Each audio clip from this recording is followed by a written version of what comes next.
by thanking our wonderful hostess for the evening, Mr. Mary Derrick.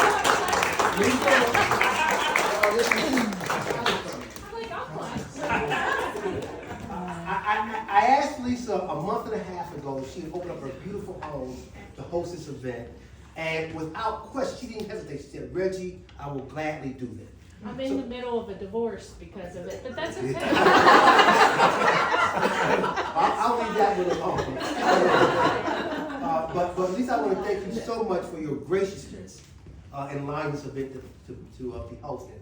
And I want to tell everyone that this event has already been successful. We have been able to raise considerable sums of money from this event, and it's all going to a good cause to help our Senate Democrats. I'll let our Lieutenant Governor say more than that. But I want to invite Lisa up here first to say a few thank yous and acknowledge a few people, and then Lisa, you can turn it back over to me. Okay. Thanks everybody for coming all the way out here in it's not the country anymore like it used to be. Right? But I'm so excited because this is Jessamine County, and I do a lot with Fayette County. But I have my Jessamine County friends here, so I'm so excited. Lee Walker is our chair of the Jessamine County Democrats.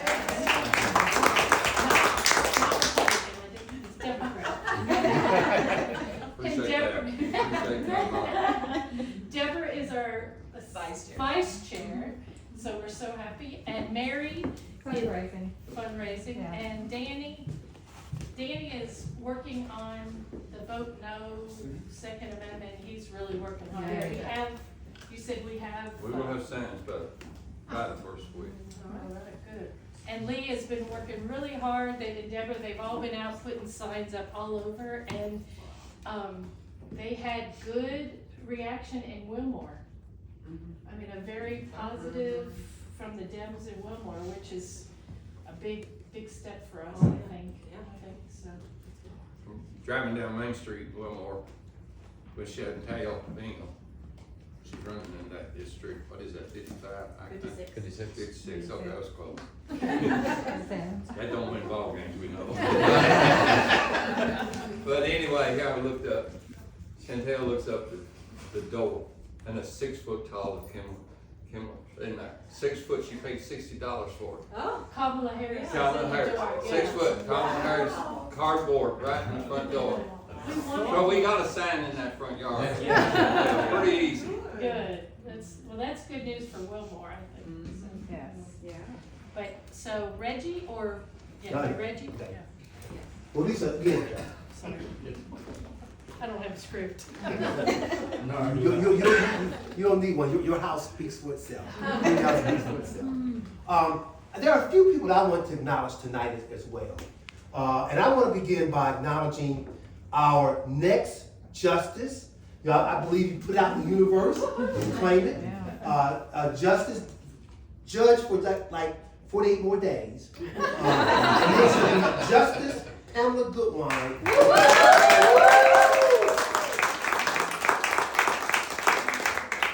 So Pam, I'm glad that you were able to spend some time here tonight. Next, she did win Jessamine County too the last time. She's going to buy even more this time. Yeah. You got it. And then I want to introduce a young lady, as I mentioned last night at another event, I've seen grown up before my eyes. I first met her 6 years ago. She was just fresh out of law school, still just trying to learn the ropes. And now today, she is the leader of our Kentucky Democratic Party. So Morgan, step forward, please. I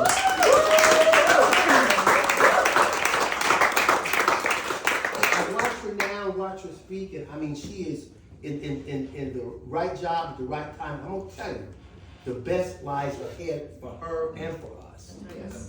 And I would be remiss if I didn't acknowledge my own county chair, who I said from Fayette County, who I said was perfect for this job, and she'll go down as one of the best county chairs we've ever had. Woo! I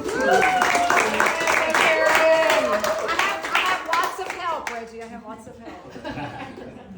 And then Becky and Leslie, if you come in here, please. Don't be hiding. Behind the curtain.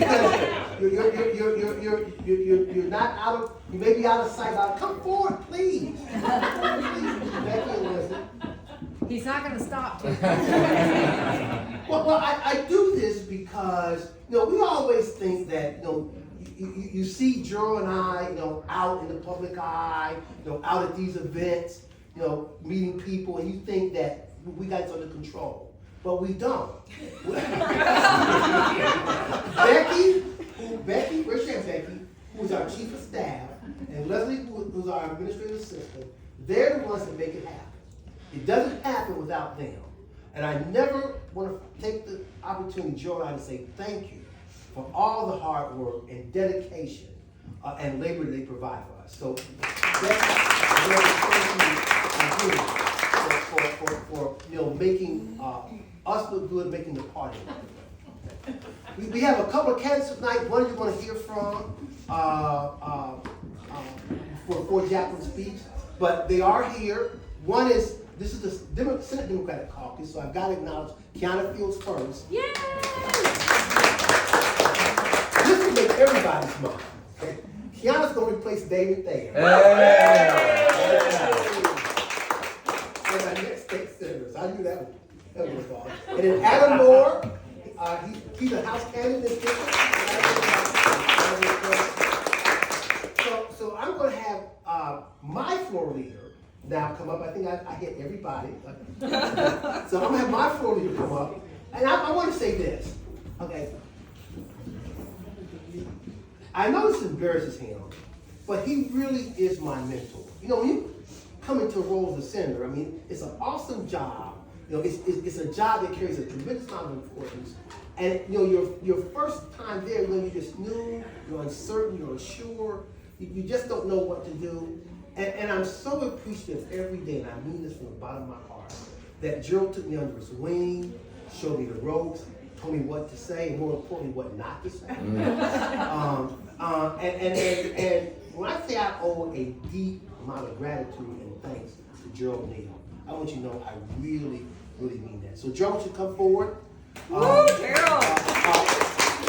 Introduce Kiana, and then introduce Lieutenant Governor.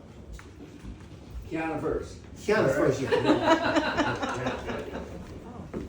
First of all, Reggie, I think my money was well spent. Thank you so much.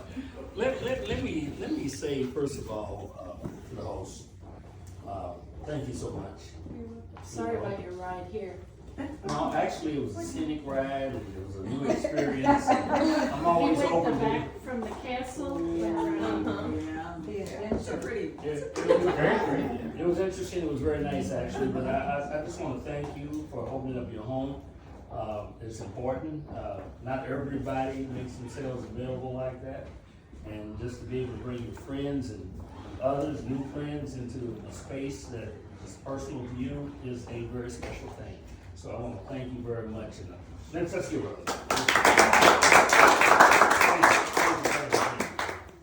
up. Secondly, let me go back to Reggie. I have to go back to Reggie. I'm not doing this in order I'm supposed to. Gotta go back to Reggie. Reggie just pulling you all's ear. This guy is bright and is diligent, an individual that I've seen apply himself in very tough circumstances and never misses a beat.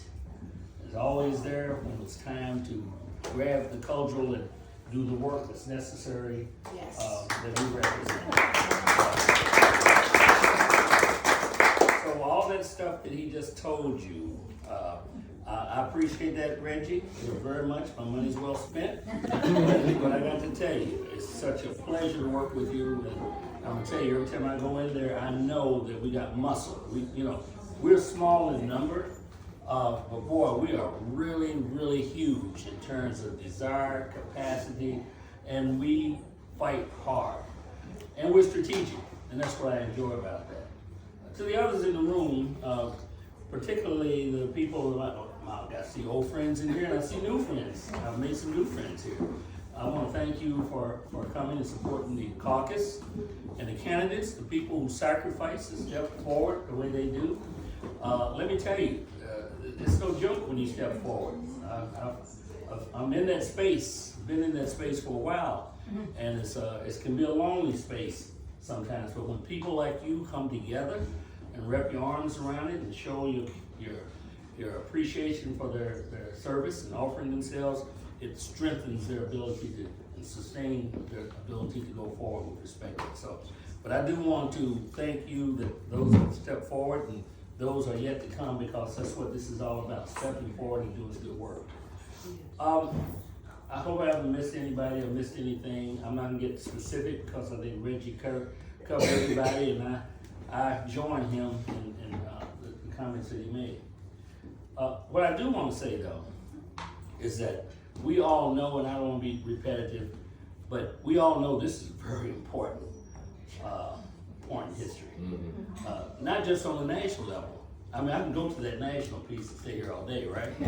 But on all these levels, even in terms of Kentucky, even in terms of the work that we do, which is like take the next step and the next step and the next step, we give up no ground without resistance, and we take ground where we can find it, and we try to uphold what we have been sent there to do in terms of the legislature and the values that we all embrace. I think I can assume that we project and we put forward. But we're in a very delicate point in history. I think we can all agree. And I was talking to the chairman there, Lee, and he said something that was very important. We don't have time to argue. You know, we got a whole lot of time to come together and do things together and make things happen. And I think that's the tone that I'm picking up everywhere I go. I'm talking about around the country. We're not only organizing things here in Kentucky, and this is not a caucus move, but because of the extension of the caucus, we're doing work in North Carolina from Kentucky. So all this stuff coming from the DNC, I cannot tell you how it recharged my batteries. And I got to say that the chair, the Fed chair, she sure can dance. and I mean non-stop. Could we see a little piece of it? Don't start her, she won't stop. No, I got to know her and just had just a terrific time with her. I do want to turn this back to Kiana. Reggie, thank you for putting me in a position to say nice things about Kiana, because when folks that are prepared and as well trained, as intentional, but look at that smile, you know, ready to go, we got to have you in the Senate. We're gonna fight hard for you in the Senate. Okay? It will change the whole flavor of what we do.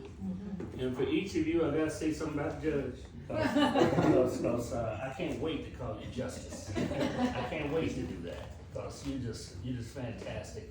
We're looking for you, and we know you'll be there. And thank you so much.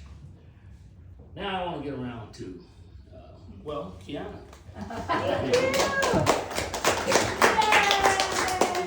Well, good evening, everyone. Thank you to Lisa as the host and to my future colleagues in the Senate. I'm excited to be here. As folks have already mentioned, my name is Kiana Fields, and I was born and raised in Scott County. Scott County has been home to my family for many generations, so long that we date back to the 1800s. And as we're talking about legacy tonight, that is one of the reasons why I decided to run. The first time I ever stepped on the Senate floor was in middle school. And I was a page for Damon Thayer from the Gifted and Talented program. I know the irony is never lost, right? It's never lost. And this is a full circle moment, let me tell you. So he asked, do you have any questions? And as someone who has been an educator for almost a decade, of course, education was the question that I had. And what I asked him is why does Kentucky rank as one of the lowest states in the nation for education? And this was back in 2006, 2007. He looked at me and said, Kentucky is doing just fine in education, handed me a piece of paper, and pushed me on my way across the Senate floor. Which is not surprising, right? But what that taught me as a young person is that how we treat people matters. Mm-hmm. What we say to them at those critical moments matter. for me as a young person, that stuck with me where I knew that the Senate will eventually be my home. And so, fast forward almost a decade and a half later, this seat comes open. And I get to work at the University of Louisville, where I get to look at health outcomes through health equity research. So I get to look at the social factors that impact our health outcomes as a state. And Kentucky ranks 41st in health care. And I think we can all agree that we've got some work to do in those regards, right? And so seeing my work that technically falls under anti-DEI come to the forefront, knowing that that is not an issue that Kentuckians are asking for. Kentuckians are worrying about, how am I going to live? How am I going to afford to live in the communities that I grew up in? One of the most heart-wrenching stories that I love and is a motivator for me at the doors was an older woman who said, I was born and raised in Scott County. And I am reaching to this point where I can't afford to live in Scott County, but I'm going nowhere. And as a state senator, that is something that I will always carry with me. Being able to bridge across differences, being able to understand and look at, there is health outcomes in all policies. When we do not take care of our most vulnerable populations, we are not taking care of our communities. We're just not. You can't have a thriving Kentucky from an economic standpoint, from an educational standpoint, if we do not look at how do we bridge the gaps that are growing within our Commonwealth. I give it to Lieutenant Governor and Governor Beshear for doing incredible work with a lot of resistance. Yes. That takes a lot. As someone who facilitates difficult conversations across different ideologies, I can tell you firsthand that it takes a lot of energy and strength to be able to do that. And that is something that I'm sure that my colleagues, my future colleagues in the Senate can say that that's a skill set that we continue to need. And I firmly believe that it is the time for a new generation to also join in the lines and the ranks. Yes. Zane, you're next. Because we are talking about legacy, one of the things that I believe is talking to Jurgenauts who are already doing the thing. And so Georgetown was too big for me, so I went to Danville to Center College for a little bit. Fellow colonel. And from there, I met my incredible mentor, Andrea Abrams, who is the elder sister of Stacey Abrams. And so a couple of weeks ago, I got to have an unfiltered time with Stacey via Zoom. And what she asked me is what are you doing with the noise? And I was like, what do you mean? She said, what are you doing with the noise? And what she was talking about is all of the political fodder that we hear, all of the negativity that we hear. What are you doing with the noise? And I had to take a step back and I had to say, what am I doing with the noise? And then I realized is that I'm pushing through the noise because I have 5 nieces and nephews that I'm accountable to. I have a district that needs me to continue to show up, even when the noise says, oh, this is a difficult district. It's not a difficult district. It's not. We saw the governor win my district last year. We have an open seat that doesn't come often. So when folks ask me, what am I doing with the noise? When people tell me that you're a great candidate, but you're too young and you're a woman, and I say to you, what I tell them is that I have a legacy of folks that were enslaved in Scott County, who owned their own farm, who were farmers, who are part of Kentucky history. And I will continue to move forward because there is a generation behind me that needs me to get to my seat in order for them to get to theirs. And so, in this moment, I will say that I will continue to push forward, cancel out the noise, because there is our democracy on the line, and there's a next generation that is looking at us, and it is critical for us to continue to show up and to be present. And so I'm not going anywhere. I've got a long fight here in the Commonwealth, and I'm so grateful to be amongst friends who understand the sense of urgency that we have. We're not going back.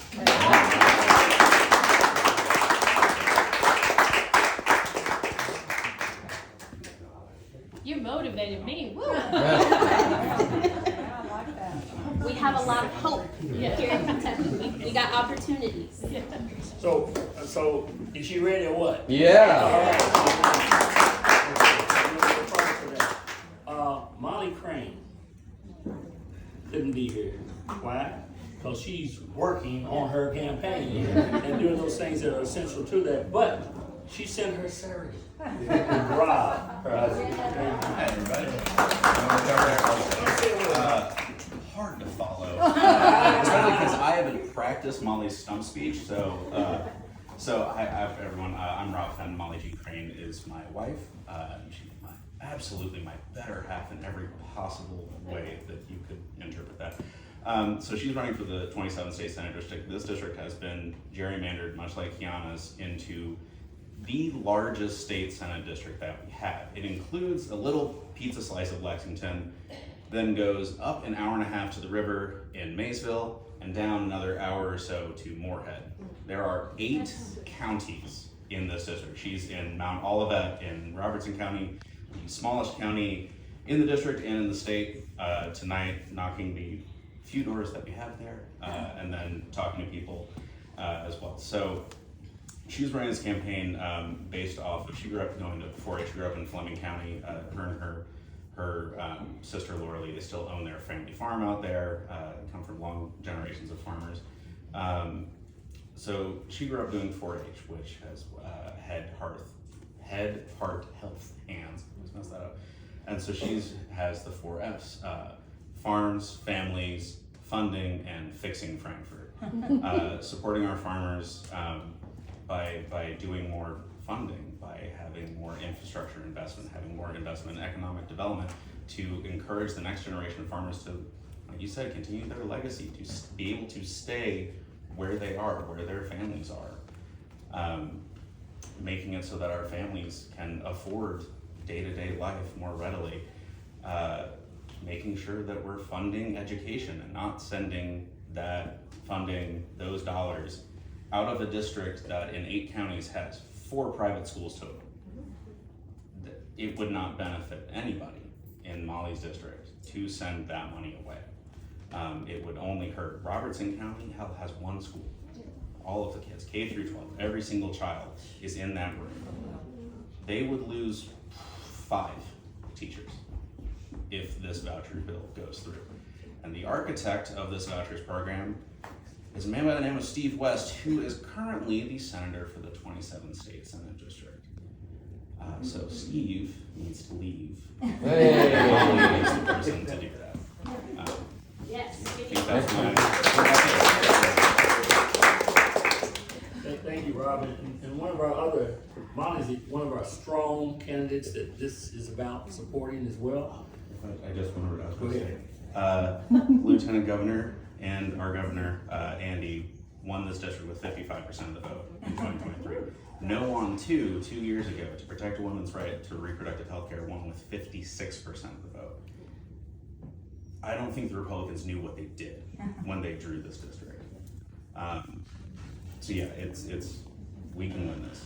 We will win this. As I said, Molly's one of our strong candidates. Yeah. And I might add, we have another one, Jennifer Sierra, who's in Northern Kentucky, who's going against Senator McDaniel, which seems like a tough fight.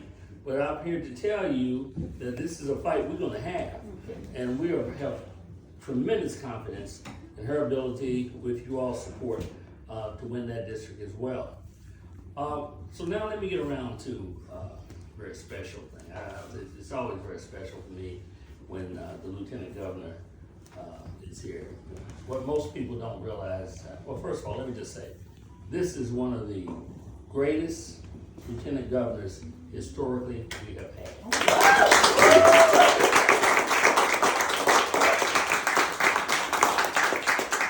She stands strong, she's very clear, she's present, and her leadership skills and what she projects inspires us all. We appreciate you, Lieutenant Governor. Yes, we do. But let me tell you what's really special about this Lieutenant Governor. What most people don't understand is that on my mother's side of the family, which comes out of Harrodsburg, that area, South Visa, places like that, her name's Coleman. So that's how I found that. I didn't realize it, that the Lieutenant Governor and I were cousins. We didn't know that. And then we began to look at each other and realize, well, dang, we do sort of look alike. And people have been confirming that ever since. Right? So this Lieutenant Governor has a very special place in my heart. But being serious about this, she does a tremendous job. She represents Kentucky well. And I see her in the tough situations and in the fun situations, but she's always the same receptive, engaging personality, who's brilliant at what she does. Great leader. Our Lieutenant Governor. Thank you so much.